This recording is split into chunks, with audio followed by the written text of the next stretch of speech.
ये देखिए भाई और बहनों, ये सतलोक आश्रम का वीडियो है और सतलोक आश्रम में किस प्रकार से 700 बसें खड़ी हुई है। आश्रम वालों ने ये पोस्ट डाली है, ऊपर साफ साफ लिखा हुआ है सतलोक आश्रम श्री धनाना धाम में आई 700 रोडवेज बस। और ये वीडियो भी वायरल किया गया है। ये वीडियो भी दास आपको थोड़ा बड़ा करके दिखा रहा है ताकि किसी भाई को कोई संशय ना हो किसी भी प्रकार की। ये सतलोक आश्रम धनाना का वीडियो है। छोटी मोटी गाड़ियां तो बहुत खड़ी हैं, साथ में 700 बसें भी हैं और साथ में एक संदेशा कौन दे रहा है? साथ में संदेशा दे रहा है झज्जर का कोऑर्डिनेटर जगबीर, एक ऑडियो डालकर झज्जर के भक्तों को कि भाई जो लोग धनाना धाम में नहीं पहुंचे शाम को 7 बजे गुरुजी के दर्शनों के लिए, जो धोखे से बुलाया जा रहा था, तो ऑडियो डालकर जगबीर कह रहा है कि जो रात्रि में धनाना धाम में नहीं पहुंचे हैं वो सुबह सीधा रोहतक के पैरावर में पहुंचो जहां मुख्यमंत्री आ रहा है। और साथ में ये वीडियो है, आप सभी देख लो भाई और बहनों। आपको सतलोक आश्रम धनाना का मुख्य गेट भी दिखाई देगा और आपको हरियाणा रोडवेज की हरी हरी बसें भी काफी संख्या में दिखाई देंगी। देखिएगा, ये रहा। सत साहेब सतगुरुदेव जी की जय हो। ये बसें खड़ी हैं। झज्जर की सारी संगत से प्रार्थना है जो आज धनाना धाम आश्रम में नहीं गए हैं वे कल सुबह 9 बजे तक पराहौर गांव में पूछने की कृपा करें। सत साहेब, ये सतलोक आश्रम धनाना का मेन गेट आ गया और 700 हरियाणा रोडवेज की बसें सरकार ने सतलोक आश्रम धनाना में भेज दी। और झज्जर का कोऑर्डिनेटर जगबीर संगत को ऑडियो डाल के मैसेज दे रहा है कि जो धनाना आश्रम में नहीं आ पाए गुरुजी के दर्शनों के लिए, वो कल सीधे रोहतक के पैरावर में पहुंचो भाई, सीधे गुरुजी का आदेश है। इस प्रकार से संगत को धोखा दिया जा रहा है, क्योंकि काल का क्या नियम है? काल हमेशा डराएगा या धोखा देगा, लालच देगा।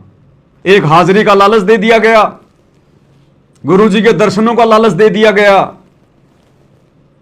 और जो इस रैली में नहीं पहुंचेगा 2 दिन बाद में मैसेज डाल लेंगे गुरुजी का आदेश आया, जो जो व्यक्ति पैरावर में नहीं गए थे उनके नाम खंड हो गए। अब ये देखिए मजनू, ये भगत है, ये कौन से एंगल से भगत लग रहा जरा देखना। अजय देवगन की तरह तो इसने नाक के ऊपर अपने बाल डाल रखे हैं। और ये देखो रजनीकांत की तरह मूछे वाछे लगा के, देखो झंडा हाथ में लेके सत साहिब का जयबंदी छोड़ का। और कहां खड़ा है ये महापुरुष पता है? ये वहीं रोहतक में धक्के खा रहा है, वहीं पे मिट्टी फांक रहे हैं। इसके साथ में हजारों की संख्या में भगत पहुंच गए वहां, बसों में भर भर के छोड़ दी भेड़ बकरियां आश्रम वालों ने। भाई मुख्यमंत्री तो अपने हिसाब से आएगा, 12-1 बजे आएगा, ये भीड़ तो पहले जानी चाहिए ना। तो दे दे के हाथों में झंडे और भीड़ को वहां पर भेज दिया गया। और ये मजनू संदेशा दे रहा है जयबंदी छोड़ के संत रामपाल जी का प्रचार करने के लिए रोहतक में आ गए हम। किसी माई के लाल के हाथ में एक पुस्तक नहीं, किसी माई के लाल के हाथ में एक पंपलेट नहीं, और किसी माई के लाल ने उस रैली में किसी को एक पुस्तक बांटी नहीं। और फिर भी क्या कह रहा है? गुरुजी का प्रचार करने आए हैं। देखना एक बार, ये वीडियो भी देख लो आप। नमस्कार, हरियाणा रोहतक शहर में आए हम यहाँ संत रामपाल जी महाराज का प्रचार करने के लिए। आप देख सकते हो जनता यहाँ पे, और यहाँ पे हरियाणा के मुख्यमंत्री सीएम आने वाला है। यहाँ पे हम लोग संत रामपाल जी महाराज की प्रचार करने आए। सत साहिब जय बंदी छोड़ की, जय बंदी छोड़ की। क्या कह रहा है? हम यहाँ पर रोहतक में संत रामपाल जी का प्रचार करने आए। अरे मूर्ख आदमी, 21वीं सदी का समय चल रहा है, तो किसको मूर्ख बना रहा है? कह रहे हैं संत रामपाल जी के ज्ञान का प्रचार करने आए हैं। मूर्खो, तुम तो हरियाणा के मुख्यमंत्री की रैली को सफल बनाने के लिए गए थे। तुम तो उनके भगवान परशुराम की जयंती मनाने गए थे। तुम अपने पतिव्रता धर्म को खंडित करने के लिए गए थे, खंडित करने के लिए, धूल फांकने के लिए गए थे तुम। तुम्हारी इन बातों में अब संगत नहीं आने वाली कि हम गुरुजी के प्रचार के लिए गए थे रोहतक में। एक बात बताओ, अगर तुम गुरुजी के प्रचार के लिए रोहतक में आए हो तो हरियाणा सरकार 700 बसें क्यों भेजेगी संत रामपाल जी के प्रचार के लिए कि भाई संत रामपाल जी के भक्तों, हम हरियाणा सरकार वाले तुम्हारे लिए 700 बसें भेज रहे हैं आश्रम में, करो संत रामपाल जी का प्रचार। अरे हरियाणा सरकार संत रामपाल जी के प्रचार के लिए 700 बसें धनाना आश्रम में भेजेगी क्या? तुम किसको मूर्ख बना रहे हो? मंदबुद्धियों, अपने स्वार्थ के लिए, अपनी रैली को सफल बनाने के लिए, और तुम मंदबुद्धियों की काल प्रेरणा से मर्यादा तुड़वाने के लिए ये 700 बसें तुम्हारे धनाना आश्रम में आई थी। और मूर्ख बना रहा वीडियो डाल के संत रामपाल जी के प्रचार के लिए रोहतक में आए। सरकार प्रचार करवाएगी तुम्हारा, 700 बसें सरकार भेजेगी। आज से पहले तो नहीं भेजी सरकार ने कभी धनाना आश्रम में 200 बसें 300 बसें कि चलो चलो भक्तों संत रामपाल जी का प्रचार करो, हम बसें भेज रहे हैं। तो भैया ये मूर्ख बनाना छोड़ो अब संगत को। अब देखिएगा, ये यूट्यूबर है कोई, इनका भी वीडियो आया है। इसने वहां जाकर संत रामपाल जी के भक्तों का इंटरव्यू भी लिया और रैली में आए हुए मंदबुद्ध भक्तों का। वो कह रहे हैं हाँ हम संत रामपाल जी के भगत हैं, धनाना से आए हैं, संत रामपाल जी के भगत हैं, धनाना से आए हैं। और भाई और बहनों, उस रैली में जगत वाले लोग नहीं आए, बहुत कम कुर्सियां खाली पड़ी रही। और जब हर तरफ संत रामपाल जी के भगत दिखाई देने लगे, हर तरफ, और भक्तों को कैसे ले गए पता है?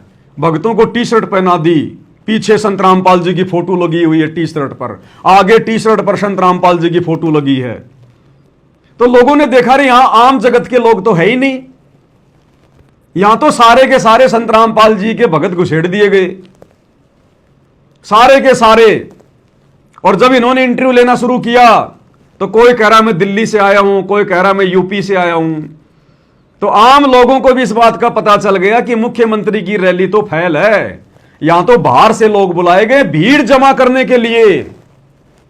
यह पहले से ही हरियाणा सरकार की प्लानिंग थी, क्योंकि नेताओं को पता होता है कि जनता हमारे से कितनी खुश है, और जब हम वहां रैली में जाएंगे तो जनता आएगी या नहीं आएगी, इनको अच्छे से पता होता है। सारी इनके जो मुखबिर होते हैं वो सारी सूचना दे देते हैं। इसलिए हरियाणा सरकार ने अपनी इज्जत रखने के लिए और संत रामपाल जी के आश्रम में 700 बसें भेजी। अब अचानक से तो सरकार 700 बसें किसी आश्रम में भेजेगी नहीं। क्या एग्रीमेंट हुआ होगा, कितने पैसे लिए होंगे संत रामपाल जी के कलयुगी परिवार ने भक्तों की ऐसी तैसी करवाने के लिए, उनकी मर्यादाएं तोड़वाने के लिए। अन्यथा संत रामपाल जी का तो राजनीति से कोई लेना देना है ही नहीं। कोई भी माई का लाल मैं 1 करोड़ रुपए का इनाम घोषित करता हूं अगर सन 2014 से लेकर सन 1994 से लेकर जब से संत रामपाल जी ने अपने पंथ की शुरुआत की, अपना ज्ञान प्रचार करना शुरू किया, सन 1994 से लेकर 2014 तक अगर एक गांव के सरपंच के साथ में भी या किसी भी राजनीतिक पार्टी के मंत्री या संतरी के साथ संत रामपाल जी की कोई भी फोटो दिखा दीजिए, संत रामपाल जी का कोई भी वो आदेश दिखा दीजिए जो उनके सत्संगों में है कि आपने बीजेपी को वोट देना है या कांग्रेस को वोट देना है या उस नेता की रैली में जाना है या उस भगवान की जयंती मनाने के लिए जाना है, एक भी कोई ऐसा आदेश उनका सत्संग रूपी या उनकी फोटो दिखा दीजिएगा, 1 करोड़ रुपए के नाम की घोषणा करता हूं मैं पवन दास। लेकिन कोई माई का लाल दिखाई नहीं पाएगा, क्योंकि संत रामपाल जी का गंदी राजनीति और राजनेताओं से 36 का आंकड़ा, 36 का। हम भक्ति करने के लिए उनके शरण में आए हैं, बकवाद करने के लिए नहीं आए। अरे संत रामपाल जी तो कहते हैं एक हरि की भक्ति बिन राजा गधा होए और माटी लदे कुमार की घास न डाले कोई। संत रामपाल जी तो कहते हैं कि इंद्र दा राज कागदा बिष्टा ना भोगा इंद्राणी नू, कि अगर मेरे भक्तों को कोई इंद्र का राज भी दे दे मेरे भगत उसके ऊपर थूक के आ जाएंगे। और यहां छोटे मोटे राजनेताओं की, मुख्यमंत्री की रैलियों में और ये पतंगों की तरह मंडरा रहे हैं। बताओ, बिन बुलाए मेहमान की तरह मंडरा रहे हैं। काल ऐसे रोल मारता है, काल ऐसे मर्यादा तुड़वाता है। तो क्या कुछ ये भाई साहब कह रहा है 2 मिनट में, और कुछ एक भक्तों के इसने इंटरव्यू भी लिए हैं, और अंत में फिर इनको भी पता चल गया, जगत वालों को, हरियाणा वालों को भी पता चल गया कि ये तो संत रामपाल जी के भक्तों को खरीद खरीद के लाए भीड़ दिखाने के लिए। बाकायदा ये व्यक्ति कह रहा है कि एक संत है हरियाणा का, संत रामपाल, उसके भक्तों को यहां पर पकड़ पकड़ के लाया गया है भीड़ दिखाने के लिए, अन्यथा बीजेपी की रैली में हरियाणा वाले लोग नहीं आए। सुनिएगा। अब बात करते हैं कि जो लोग यहां पर इस रैली में, इस राज्य स्तरीय जयंती के कार्यक्रम में पहुंचे थे, वो कौन लोग थे? आखिर बीजेपी ने कौन से पैतरे का काम किया, कौन सा पैतरा इस्तेमाल किया भीड़ जुटाने के लिए, रैली के अंदर भीड़ बुलाने के लिए? तो ये दूसरा वीडियो भी आप देखिए और आपको ये वीडियो देखने के बाद साफ पता चल जाएगा कि कौन लोग जो है आज के इस कार्यक्रम में भीड़ के रूप में उपस्थित थे, मौजूद थे। क्या नाम है? रीना। कहाँ से? क्या करने के लिए आए आज? वहाँ का था, हमारे गुरु जी ने बोला था इसलिए आए, हमें नहीं पता यहाँ पर क्या होता है। कहाँ से आए हो? किस प्रोग्राम में आए हो? ये मुख्यमंत्री जी आ रहे हैं, जो मुख्य आ रहे हैं। तो पता है क्या कार्यक्रम चल रहा है? तो कार्यक्रम तो किसने बुलाया आपको? तो संत रामपाल जी ने। अच्छा, उन्होंने भेजा यहाँ। क्या नाम है जी? लीलाधर दास। किस लिए आए हो यहाँ फिर? तो कहाँ के रहने वाले हो? तो अच्छा, डेरे के हो अनुयायी हो रामपाल महाराज के? अच्छा, कहाँ से आए हो जी? दिल्ली से। क्या नाम है?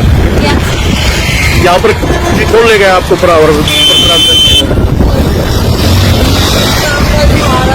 कैसा लग रहा है आपको? सूरत महोत्सव माल है, बहुत अच्छा लग रहा है।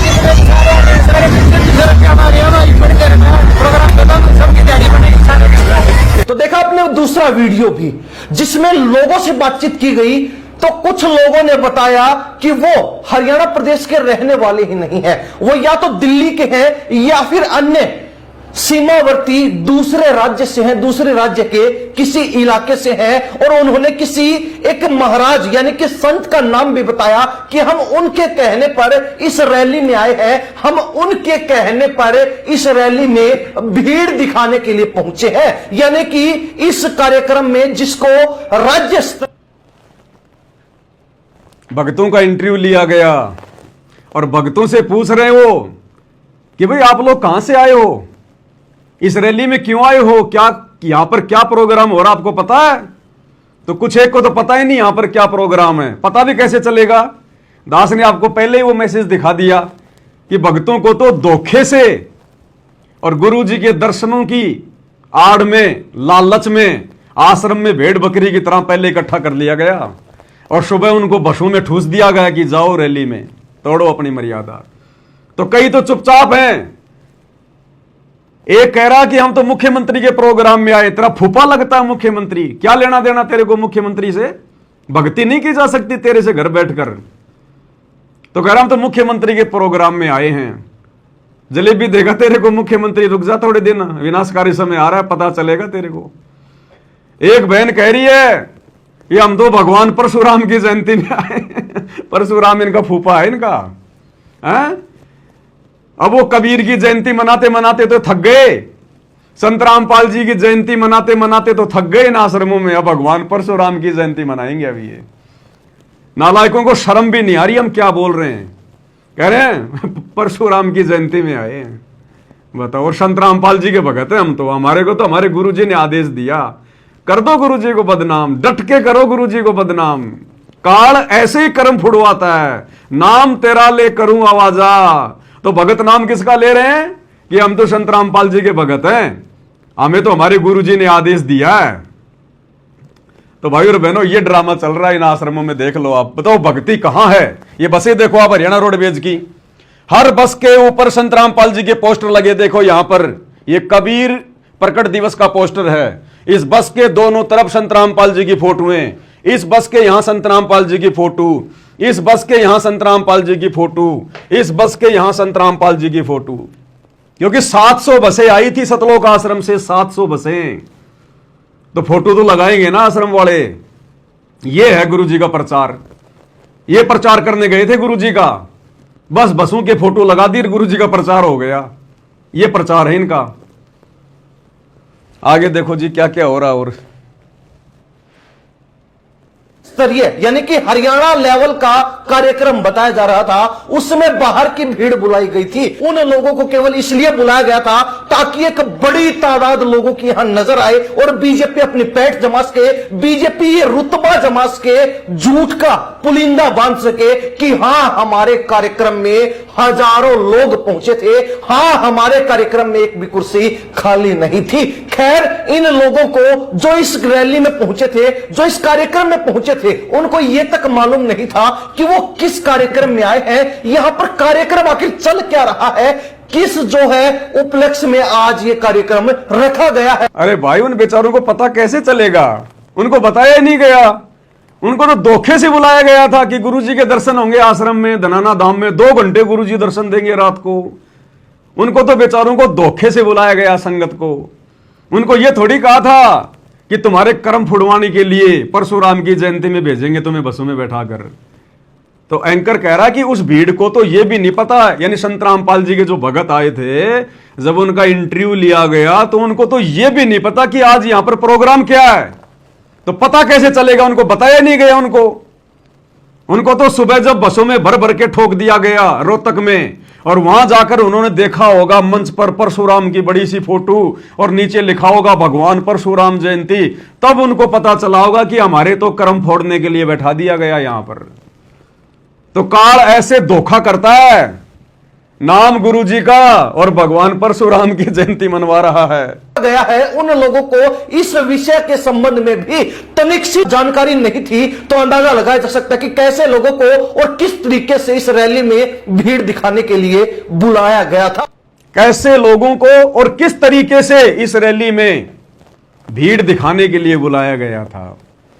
भाई और बहनों, हमें राजनीति से कोई लेना देना नहीं है। यह रैली चाहे कांग्रेस की होती, चाहे बीजेपी की होती, किसी भी पार्टी की होती, इस दास के द्वारा जो वीडियो बनाया जा रहा है, मकसद केवल एक ही है कि यह समय हमारी अग्नि परीक्षा का है, अग्नि परीक्षा का। और सत्सेवक भाई बहनों को खुशी होनी चाहिए कि आप और हमारे ऊपर गुरुदेव की कितनी बड़ी मेहर है। हमें परमात्मा किस प्रकार से पिछले 8-10 वर्षों से बचा रहे हैं, काल के कहर से, काल की सूक्ष्म चाल से, साध संगति से जोड़कर, और इन शतलोक आश्रमों से जुड़ी हुई उस भीड़ के किस प्रकार से कर्म फुड़वाए जा रहे हैं, यह आपकी आंखों के सामने है। अब क्या होगा इन आत्माओं का आने वाले समय में? मर्यादा तो किसी की सुरक्षित है ही नहीं। गुरुदेव के कलयुगी परिवार ने, इन कोऑर्डिनेटरों ने मर्यादा तो काल प्रेरणा से किसी की सुरक्षित छोड़ी नहीं। और आने वाले समय में बचाव किसका होगा? उसी का होगा जिसकी मर्यादा होगी। अन्यथा जिसका जैसा संस्कार है, जिएगा तो जिएगा और मरेगा तो मरेगा। परमात्मा बीच में दखल अंदाजी नहीं देगा।